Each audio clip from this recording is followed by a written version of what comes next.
Herkese merhaba. Ben Yabancılar Vize Danışmanlık'tan Hakan. Bugün bir konuyu dile getireceğim. Şimdi ofisimize gelen yabancı arkadaşlar soruyor. Benimkisi red oldu ama daha önceden dosyamı gönderdim, hazırladım, her şeyimi ödedim. Tekrardan neden ödüyoruz diye sorular geliyor.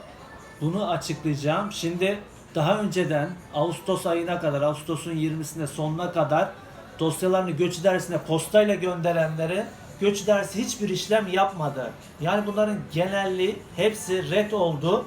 Red olduğu için Eylül'ün 8'inde de yeni karar çıktı. Herkes tekrardan başvursun. Herkes dosyasını yeniden hazırlasın.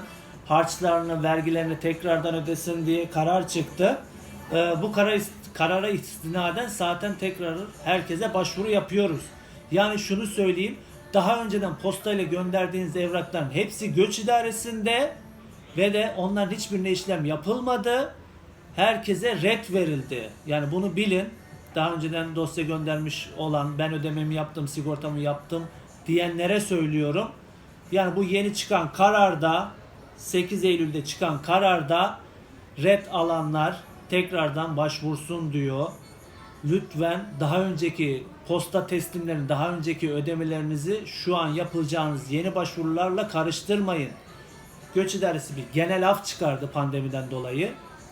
2020'de pandemiden dolayı çıkış yapamayanlara biz geçici süreliğine ikamet izni vereceğiz dedi. Ya bundan bence yararlanın. Mesela Türkmenler örnek vereyim. Türkmenler tekrardan vergisini ödeyecek. Bunu söyleyeyim yani.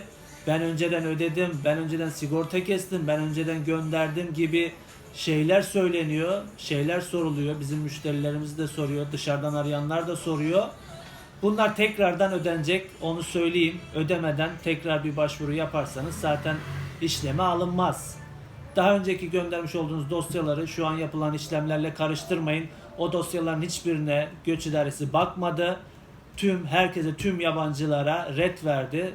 Neyden dolayı red verdi? Çünkü 2020'nin başında turistik ikametler uzatılmayacağını, bir yıl içinde bir kez turistik ikamet alınacağını karara bağlamıştı. Buna istinaden vermediler. Ama 8 Eylül'de bir karar çıktı. Pandemiden dolayı çıkamayan yabancılara geçici süreliğine ikamet izni vereceğiz dedi. Bu fırsatı kaçırmayın. Gelin ofise tekrardan başvurularınızı yapalım.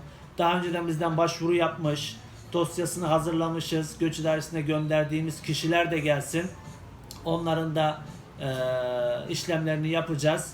Ama dediğim gibi şu an önceki gönderdiğimiz dosyalarla bu başvuruları karıştırmayın. Önceden gönderen yabancıların tüm o dosyaları zaten göç idaresinde ve de onların hepsine geneline red verildi. Şu an tekrardan işleme başlayacağız. Tekrardan sigorta, randevu, vergi ödemeleri, noter onaylı kira kontratı, 4 resim, bunların hepsi tekrardan yapılacak. Herkese duyurulur. İyi günler.